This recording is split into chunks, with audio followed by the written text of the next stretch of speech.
তিন জায়গায় প্রয়োজনে মিথ্যা বলা যায়। এক নাম্বার, আপনার ওয়াইফকে খুশি করার জন্য, সে একটু এরকম না বলে একটু কৌশল করে বললে খুশি হবে, ওটা বলা যায়। দুই নাম্বার, জীবন মরণের ব্যাপার, যান বাঁচানোর জন্য একটু কৌশল করে ঘুরিয়ে বললেন, এটা জায়েজ। তিন নাম্বার, দুইজন ঝগড়া লাগছে তাদেরকে মিলিয়ে দেওয়ার জন্য কৌশল করে একটু মিথ্যা বলা, ঘুরিয়ে বলা যায়। দুইজনের মধ্যে দেখলেন যে সম্পর্ক খারাপ, একজনরে বললেন, ভাই সে তো ওই দিন আপনার ব্যাপারে অনেক প্রশংসা। কি আমার ব্যাপারে প্রশংসা? কি বললো? এই বললো আপনি নাকি এই করছেন ওই করছেন, অনেক প্রশংসা। লোকটার মন খুশি হয়ে যাবে তার ব্যাপারে, ঠিক কিনা?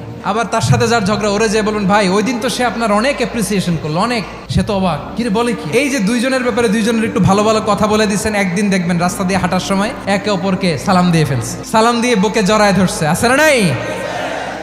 আবার মিলমিশ হয়ে গেছে। কিন্তু আমাদের স্বভাব হইলো, দুই প্রতিবেশী যদি একসাথে বসে একসাথে হাঁটে, দূর থেকে দেখলে আমাদের জলে, আছে না নাই? ঘটনা কি? এই দুইটার মধ্যে এত মিল কে? এই দুইটার মধ্যে গিরিঙ্গি লাগানো যায় কিভাবে? আল্লাহর কাছে তওবা করেন, এই মানসিকতার যেন আমরা না হয়, আমরা মিলিয়ে দিব।